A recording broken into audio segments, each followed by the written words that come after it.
Hai teman-teman, mari kita ikut ibadah sekolah minggu bersama-sama. Shalom adik-adik, selamat sore. Berjumpa kembali dengan kakak semua yang ada di sini dalam ibadah Kids for Christ Ministry. Saat ini kita akan segera memulaikan ibadah kita. Ayo semuanya duduk yang tenang, mari siapkan hati kita. Sama-sama kita angkat pujian saat yang terindah di dalam hadirat-Mu untuk memulai ibadah pada sore hari ini.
Terima kasih Tuhan, bersyukur Engkau baik. Terima kasih atas penyertaan kehidupan kami. Tuhan, saat ini kami akan mulaikan ibadah Kids for Christ pada sore hari ini. Kiranya Engkau pimpin itu dari permulaan hingga itu selesai dengan begitu baik. Tuhan, berkati juga kakak-kakak yang akan melayani pada sore hari ini. Terima kasih Tuhan, kami buka ibadah Kids for Christ pada sore hari ini di dalam nama Tuhan Yesus. Haleluya. Oke adik-adik, mari sama-sama bangkit berdiri. Kita akan memuji Tuhan, kita angkat pujian dalam suka duka.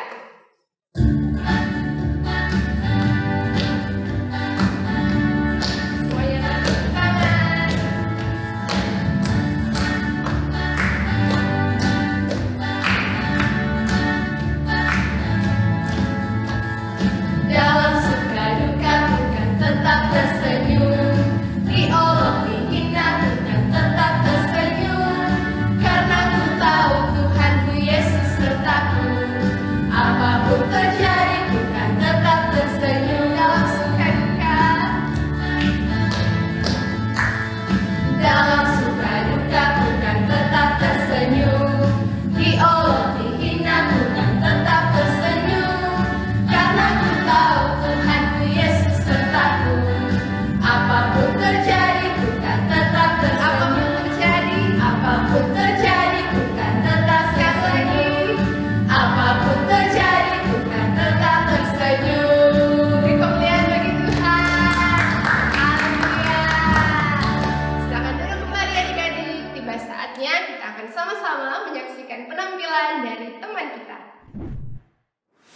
tiada berkesudahan. Kasih setiamu Tuhan, selalu baru rahmat-Mu bagiku. Hari berganti hari, tetap kulihat kasih-Mu, tak pernah berakhir di hidupku. Tuhan Yesus baik, sungguh amat baik, untuk selama-lamanya. Tuhan Yesus baik. Terima kasih. Adik-adik, kita akan kembali memuji dan memuliakan nama Tuhan. Ayo sama-sama bangkit berdiri, kita pujikan jalan serta Yesus. Ayo semuanya tepuk tangan.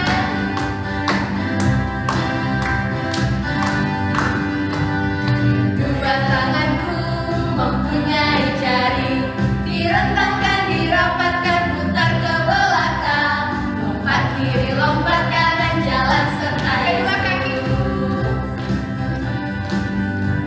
Kedua kakiku mempunyai jari, direntangkan, dirapatkan, putar ke belakang, lompat depan, lompat belakang, jalan serta Yesus.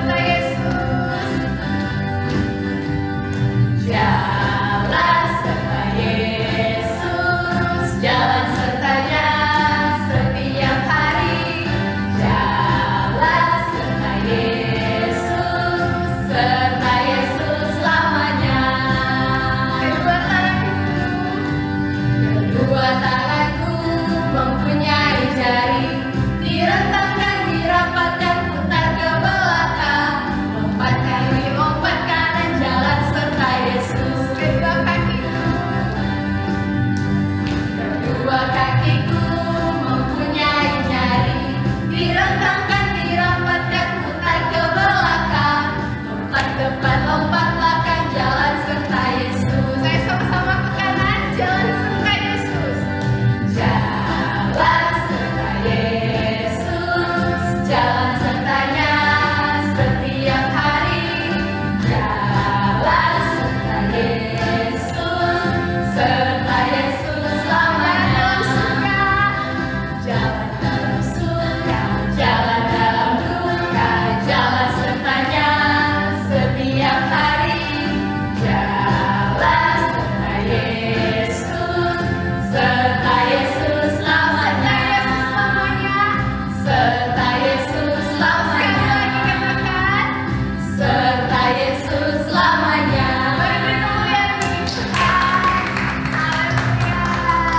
Silakan duduk adik-adik. Kembali siapkan hati kita. Kita akan mendengarkan firman Tuhan. Sama-sama kita angkat pujian Yesus sahabatku.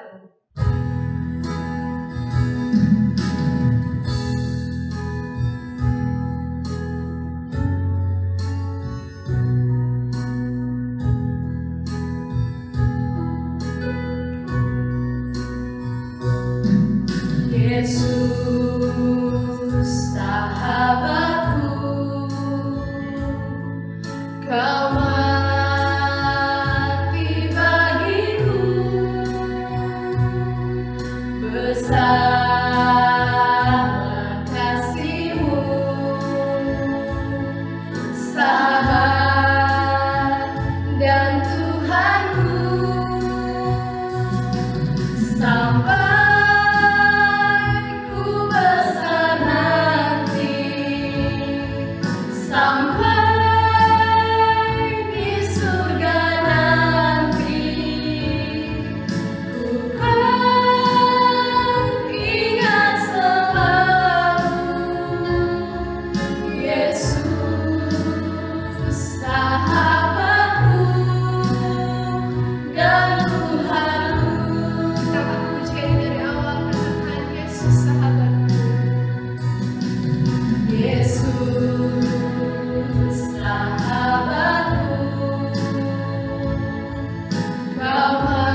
sama-sama kita akan berdoa.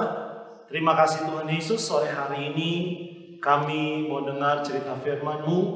Bergantikan Ki akan melayani firman Tuhan, berikan hikmat ya Tuhan. Roh Kudus tolong, biar pengurapan hikmat menyertai Tuhan. Terima kasih ada di rumah yang mendengarkan, mengikuti, biar boleh duduk diam untuk mendengarkan firman Tuhan. Terima kasih, kami siap untuk dengar firman-Mu dalam nama Tuhan Yesus. Haleluya. Amin. Apa yang harus kita lakukan sebelum kita dengar firman Tuhan? Mari bangkit berdiri adik-adik. Dengar firman Tuhan, simpan dalam hati, berakar, bertumbuh, berbuah. Sekali lagi, dengar firman Tuhan, simpan dalam hati, berakar, bertumbuh, berbuah. Silakan duduk kembali adik-adik.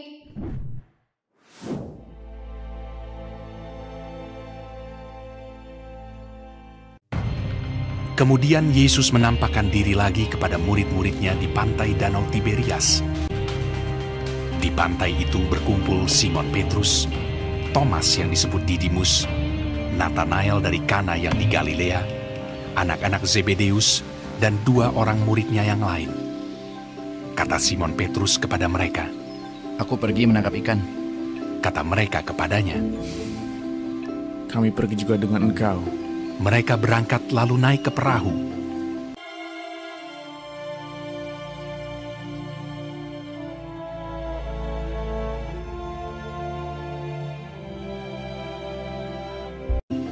Tetapi malam itu mereka tidak menangkap apa-apa.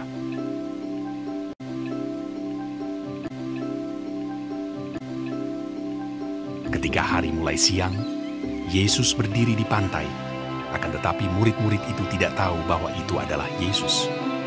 Kata Yesus kepada mereka, "Hai anak-anak, adakah kamu mempunyai lauk pauk?" Jawab mereka, "Tidak ada." Maka kata Yesus kepada mereka, "Tebarkanlah jalamu di sebelah kanan perahu, maka akan kamu peroleh." Lalu mereka menebarkannya, dan mereka tidak dapat menariknya lagi karena banyaknya ikan. Simon Petrus naik ke perahu lalu menghela jala itu, penuh ikan-ikan besar, 153 ekor banyaknya. Dan sungguh pun sebanyak itu, jala itu tidak koyak. Maka murid yang dikasihi Yesus itu berkata kepada Petrus, "Itu Tuhan." Ketika Petrus mendengar bahwa itu adalah Tuhan, maka ia mengenakan pakaiannya, lalu terjun ke dalam danau. Murid-murid yang lain datang dengan perahu karena mereka tidak jauh dari darat, hanya kira-kira 200 hasta saja, dan mereka menghela jala yang penuh ikan itu. Ketika mereka tiba di darat, mereka melihat api arang, dan di atasnya ikan dan roti. Kata Yesus kepada mereka, "Bawalah beberapa ikan yang baru kamu tangkap itu. Marilah, dan sarapanlah." Tidak ada di antara murid-murid itu yang berani bertanya kepadanya, "Siapakah engkau?" Sebab mereka tahu bahwa ia adalah Tuhan. Yesus maju ke depan, mengambil roti dan memberikannya kepada mereka. Demikian juga ikan itu. Sesudah sarapan, Yesus berkata kepada Simon Petrus, "Simon, anak Yohanes, apakah engkau mengasihi aku lebih daripada mereka ini?" "Benar Tuhan, Engkau tahu bahwa aku mengasihi Engkau." Kata Yesus kepadanya, "Gembalakanlah domba-dombaku." Untuk kedua kalinya, "Apakah engkau mengasihi aku?" "Benar Tuhan, Engkau tahu bahwa aku mengasihi Engkau." "Gembalakanlah domba-dombaku." Untuk ketiga kalinya, "Apakah engkau mengasihi aku?" maka sedih hati Petrus karena Yesus berkata untuk ketiga kalinya, "Engkau tahu bahwa aku mengasihi Engkau." Kata Yesus kepadanya, "Gembalakanlah domba-dombaku."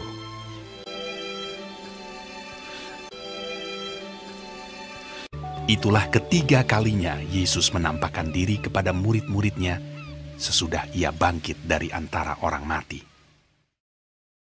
Ya, Mari sama-sama kita buka kitab kita.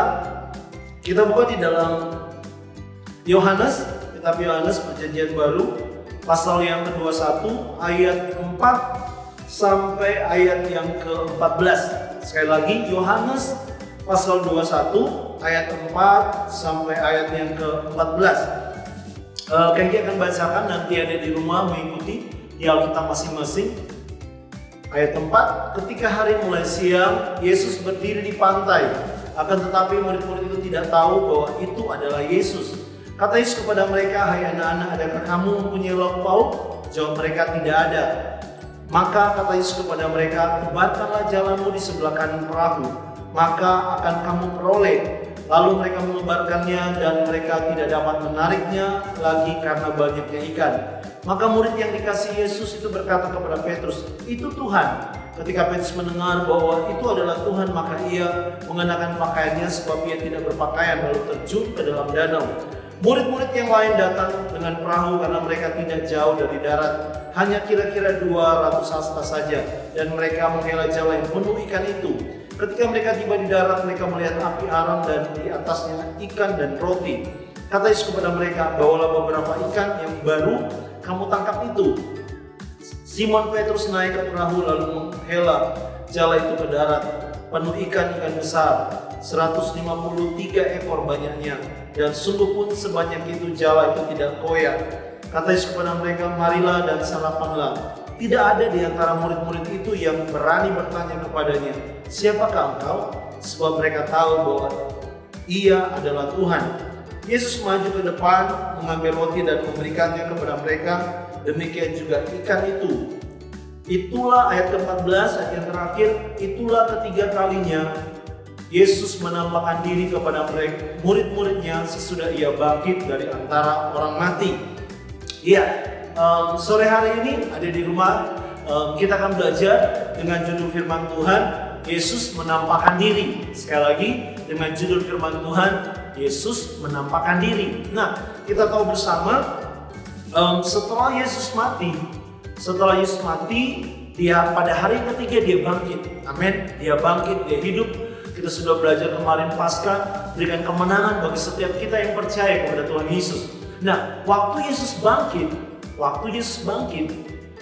Yesus menampakkan diri kepada murid-muridnya. Nah, apa sih arti menampakkan diri?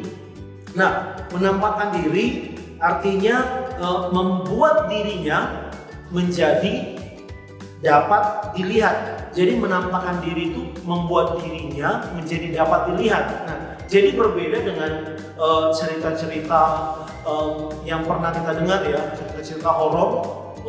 Orang lalu bilang cerita setan-setan. Nah, kalau kita tahu kan, kalau setan mati, katanya dia hidup, tetapi dia orang bilang itu baspok ya. Petunjuk, menunjukkan dan menakut-nakuti. Itu kan bilang baspok ya. Baspok itu horor ya.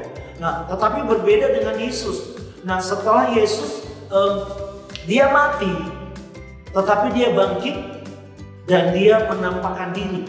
Jadi dia membuat dirinya itu bisa dilihat. Jadi kalau kita dengar cerita horor, cerita katanya ada yang pernah setan di sini, di sana, kadang kelihatan, kadang tidak kelihatan. Jadi masih sama-sama, tidak jelas juga. Tetapi Yesus tidak seperti itu, karena Yesus mati dan bangkit. Kalau setan bilang ada orang mati dan setelah itu tidak bangkit, tapi bertunjuk di sana sini. Nah, tetapi Yesus dia mati dan dia bangkit. Dia bangkit dan menunjukkan dirinya supaya bisa dilihat. Nah, ada beberapa kisah dalam Alkitab di dalam Yohanes 21 ini yang kita lihat dari Yohanes pasal yang ke-20 sampai pasal yang ke-21. Bagaimana yang pertama ketika Maria Magdalena dia datang ke kubur pagi-pagi benar, masih gelap, dan waktu dia tiba di kubur dia lihat batu penutup kubur itu sudah tidak ada di tempatnya. Nah, jadi waktu itu dia sempat kembali dan panggil Petrus, murid-murid yang lain, dan singkat cerita waktu itu mereka kembali dan Maria Magdalena dia masuk ke dalam kubur dan dia lihat sudah tidak ada mayat Yesus di situ. Tapi dia lihat di situ hanya ada dua sosok malaikat dengan berbaju putih yang berkilauan, dan Maria belum menyadari kalau Yesus sudah bangkit. Dan waktu dia melihat ke belakang, ternyata Yesus ada di belakangnya, tetapi dia tidak menyadari kalau itu Yesus. Nah, itu pertama kali ya Yesus menampakkan diri setelah dia bangkit. Dan waktu dia tahu itu Yesus, waktu Yesus memanggil namanya Maria, baru dia sadar, wow, itu Yesus, Rabuni, guru. Nah, waktu itu dia senang, dia bersukacita, dan Yesus katakan, beritahu kepada murid-murid yang lain. Nah, itu pertama kali Yesus menampakkan diri. Nah, kedua itu pada waktu pagi dan pada waktu malamnya. Pada waktu malamnya murid-murid ada di suatu tempat di pintu-pintu yang tertutup. Mereka berkumpul di situ. Kenapa tertutup? Karena mereka lagi ketakutan, takut dengan orang Yahudi, karena mereka murid-murid Yesus.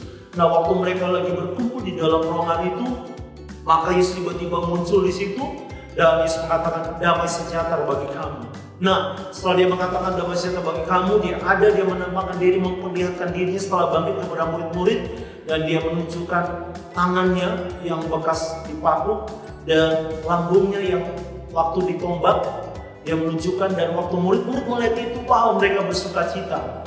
Karena Yesus tidak mati, dia sudah bangkit. Dan yang ketiga, ada juga setelah itu 8 hari kemudian, dia menampakkan diri kepada Thomas yang tidak percaya. Dia katakan sebelum dia melihat bekas paku dan bekas tombak di lambung, dia tidak percaya.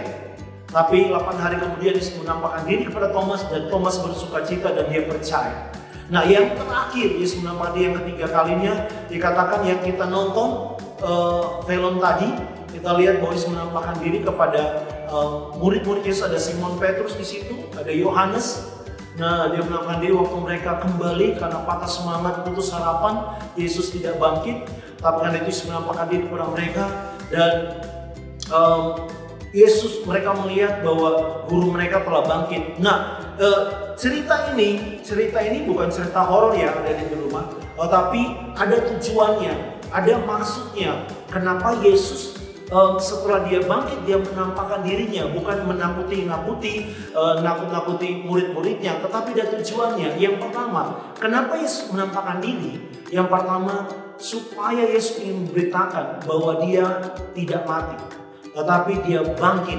Amin. Katakan sama-sama, Yesus tidak mati tapi dia bangkit. Kenapa dia menampakkan diri kepada murid-muridnya? Supaya murid-murid tahu Yesus bangkit, dia hidup, dia telah mengalahkan maut. Dia bangkit, berikan kemenangan buat kita. Karena itu dia menampakkan diri. Jadi murid-murid sehingga sampai saat ini kita bisa tahu berita tentang Yesus bangkit. Karena Yesus pernah menampakkan diri kepada murid-muridnya. Dan murid-muridnya memberitakan sampai kita mendengar kabar itu, bahwa Yesus bangkit. Nah, berita kebangkitan Yesus harus diberitakan kepada seluruh dunia. Semua orang harus tahu bahwa Yesus bangkit, dia menang atas dosa, dia berikan kemenangan bagi kita. Karena itu dia menampakkan diri. Yang kedua, mengapa Yesus menampakkan diri? Kenapa Yesus menampakkan diri? Supaya murid-murid percaya bahwa Yesus itu bukan sekedar nabi. Yesus itu bukan sekedar tokoh, salah satu tokoh dalam Alkitab, orang-orang yang terkemuka pada waktu itu. Tetapi Yesus ingin menyatakan bahwa dia menampakkan diri, dia ingin menyatakan bahwa dia adalah Mesias, dia anak Allah yang hidup. Dia diutus oleh Bapa untuk datang ke dalam dunia, untuk menyelamatkan setiap umat yang berdosa, supaya kita percaya bahwa Yesus adalah Tuhan dan satu-satunya juru selamat. Nah, itulah firman Tuhan. Ada di rumah, kita belajar karena kita akan memperingati sedikit lagi memperingati kebangkitan Yesus, kenaikan Yesus ke surga, kembali Yesus ke surga, dan kita belajar sama-sama bahwa ada peristiwa yang luar biasa. Setelah dia bangkit, dia menampakkan diri. Amin firman Tuhan. Mari kita berdoa. Terima kasih Tuhan Yesus, kami bersyukur sore hari ini kami belajar Tuhan. Kami bersyukur karena kami boleh tahu mengenal cerita firman-Mu bahwa Engkau menampakkan diri, menyatakan bahwa Engkau bangkit, menyatakan bahwa Engkau Yesus adalah Mesias, Engkau Kristus, Engkau anak Allah yang hidup. Terima kasih Tuhan buat firman-Mu, Roh Kudus-Mu yang akan berikan pengertian supaya kami mengerti setiap kebenaran-Mu Tuhan. Dan berdoa buat adik di rumah, terus mengenal Yesus secara pribadi, mengenal kuasa kebangkitan Yesus, mengenal Yesus adalah Mesias, anak Allah yang hidup. Terima kasih buat firman-Mu. Kami bersyukur Tuhan Yesus Engkau baik. Dalam nama Tuhan Yesus kami berdoa, bersyukur, haleluya, amin. Adik-adik, kita sudah sama-sama merenungkan firman Tuhan. Tiba saatnya kita akan memberikan persembahan. Sebelum memberikan persembahan, kami akan pimpin dalam doa. Mari kita berdoa. Terima kasih Tuhan Yesus buat berkat firman-Mu yang sudah kami terima. Saat ini kami akan memberikan persembahan. Biar Engkau memberkati setiap persembahan yang akan kami berikan Bapa. Terima kasih di dalam nama Tuhan Yesus. Haleluya. Amin. Adik-adik dipersilakan untuk memberikan persembahan. Mari bangkit berdiri semuanya. Kita akan segera mengakhiri ibadah Kids for Christ pada sore hari ini. Kita angkat pujian Sebab Kau Besar.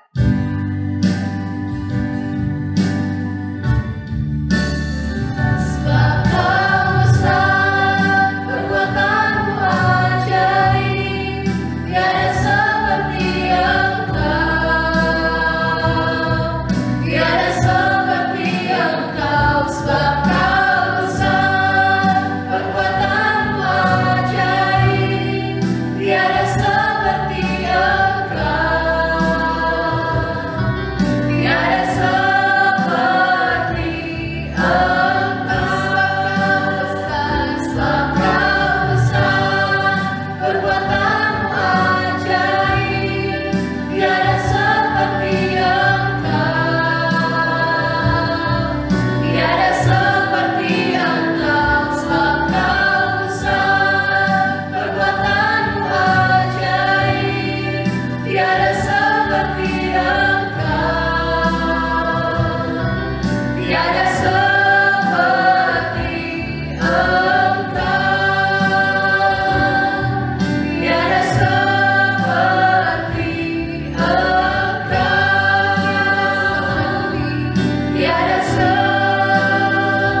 Mari sama-sama kita berdoa. Terima kasih Tuhan Yesus, kami bersyukur sore hari ini Tuhan sudah tolong ibadah Kids for Christ kami, Tuhan sudah sertai, dan kami percaya Engkau sudah memberkati setiap kami semua, khususnya untuk setiap ada di rumah yang sudah mengikuti ibadah Kids for Christ sore hari, diberkati oleh Tuhan.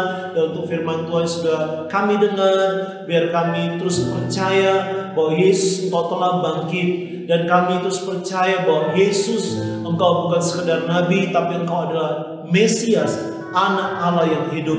Terima kasih Tuhan, persembahan yang sudah diberikan diberkati oleh Tuhan. Kakak-kakak kami yang sudah melayani, semua kembali kekuatan yang baru, urapan yang baru dipakai oleh Tuhan lebih luar biasa lagi. Terima kasih Tuhan, pertemukan kami kembali minggu depan untuk kami beribadah kepada Tuhan.